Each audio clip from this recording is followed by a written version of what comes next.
Today, we're diving into a medical mystery. It's a story about how our very own bodies can sometimes create these invisible saboteurs that can trick the lab tests we rely on to stay healthy. And when that happens, it can send doctors down a completely wrong path with some really serious consequences. Think about it. Every single day, millions of decisions about our health hinge on the results of a lab test. We trust them completely, right? Whether it's checking our thyroid or seeing if someone's had a heart attack. But what happens when the picture they paint isn't real? What if it's a total fabrication? This is a huge challenge in modern medicine, and today we're going to pull back the curtain on how it happens, and more importantly, how the experts stop it. Just take a second and imagine this. You get a lab result, and it points to something serious. In that one moment, your world just flips upside down. You're suddenly looking at more tests, invasive procedures, maybe even starting on some heavy-duty medications. But what if that first test, the one that kicked this whole thing off, was just flat out wrong? Not because of a disease, but because of some kind of hidden agent in your own blood. This isn't just a scary thought, it's a real, documented risk. And the stakes here are incredibly high. We're not just talking about a number on a page being a little off. As this technical monograph points out, these errors have severe, real-world impacts. We're talking about people undergoing procedures they never needed, taking powerful drugs for a condition they don't actually have, and dealing with all the stress and financial strain that comes with a wrong diagnosis. To make this really hit home, let's look at a powerful example from the medical literature. You've probably heard of the hormone hCG for pregnancy tests, but it can also be a sign of certain cancers.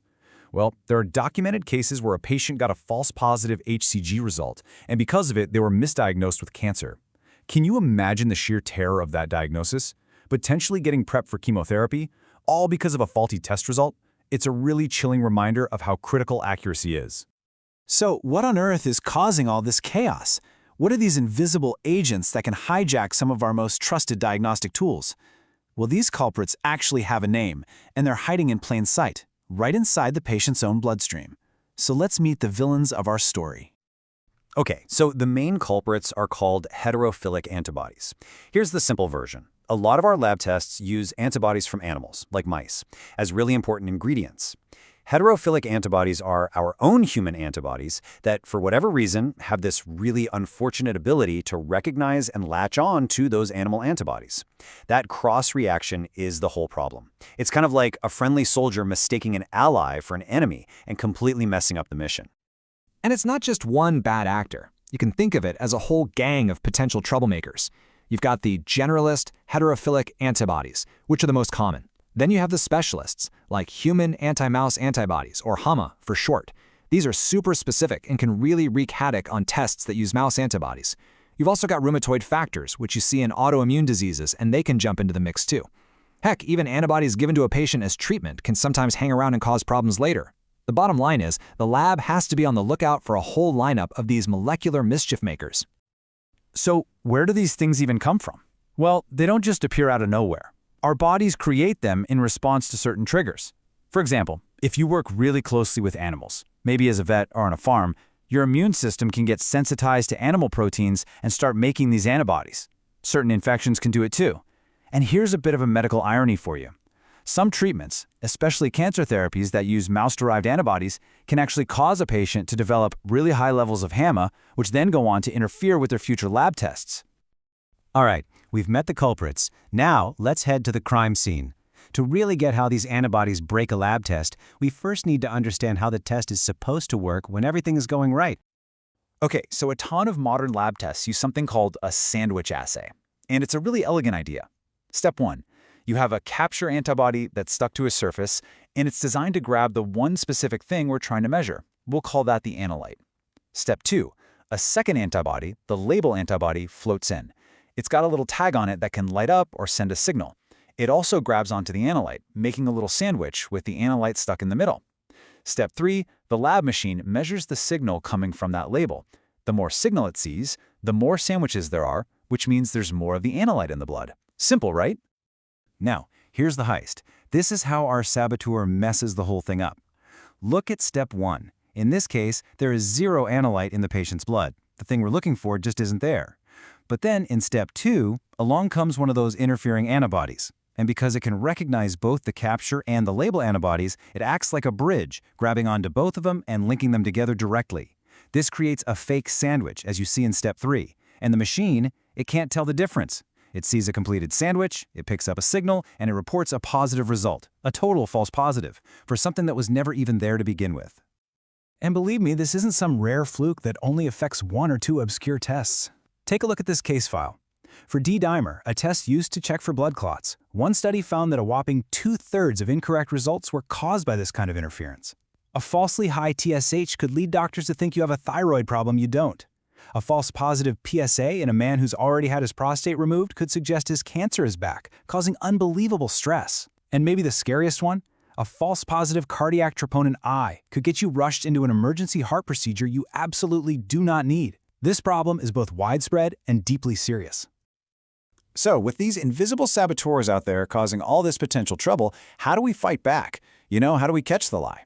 Well, this is where the heroes of our story come in, the super vigilant doctors and lab professionals who basically act as detectives to solve these tiny molecular mysteries. The investigation almost always kicks off with one huge clue, a lab result that just doesn't make sense. The numbers say the patient's thyroid is off the charts, but the person feels totally fine. The test for a heart attack is positive, but their EKG is normal and they're not having any symptoms. That mismatch, that discordance, is the giant red flag. It's the moment a really sharp clinician or lab scientist stops and says, hang on a second, something's not adding up here. That clinical suspicion is absolutely the first most critical step. So once they're suspicious, the lab opens up its detective's toolkit. One of their first moves is often a dilution study. See, if a result is real and you dilute the sample in half, the result should drop by about half. It's a straight line.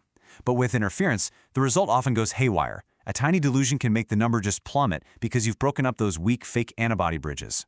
Next, they'll dig into the patient's history, looking for those risk factors we mentioned. And finally, one of the best tools they have, they'll run the sample on a totally different machine from a different company, one that uses different animal antibodies. If the result is suddenly normal on that second machine, that's pretty much a slam dunk confirmation of interference. Okay, so we've identified the culprit, we've confirmed the crime. What's next? The final, crucial step is to safeguard the result and protect the patient. And this is really a two-pronged attack. You have proactive defenses that are built right into the tests, and then you have reactive countermeasures the lab can use when they find a problem. The good news is, the companies that make these tests are all over this problem. They actually build defenses right into their products. The most common trick is to add blocking agents, basically a mix of harmless animal antibodies that act like decoys to go and soak up any of the troublemakers in the sample. Some companies get even more clever. They might use just fragments of antibodies, literally snipping off the part that interfering antibodies like to grab onto. Or they'll design these cool chimeric antibodies that are part human, part mouse, making them harder for our immune system to recognize. Some have even switched to using chicken antibodies, which seem to be naturally resistant to this kind of interference. But even with all those built-in defenses, some of these tricky antibodies still get through. So when a lab confirms a sample is compromised, they have their own set of countermeasures. They can add special, high-powered blocking chemicals directly to the patient's blood sample to neutralize the interference before they run the test again. Or they can physically remove the interfering antibodies altogether, using a process that makes the big antibody clumps fall out of the liquid, leaving the real target behind so they can get an accurate measurement. We've just taken a journey through this really complex world of antibodies and assays. We've seen how a test can lie, and we've seen how dedicated professionals work to uncover the truth. So after all of that, what's the single most important thing to take away from this whole case? Here it is. Lab tests are an incredibly powerful tool, but they are not infallible. They're not perfect. Technology and the vigilance of lab professionals catch most of these problems, but the final, and maybe the most important quality check, is you, the patient, talking with your doctor. If you ever get a lab result that just doesn't line up with how you feel or what you know about your own body, you have to speak up, ask the questions, be a part of the team. Because in the case of a deceptive diagnosis, your voice might just be the most important diagnostic tool there is.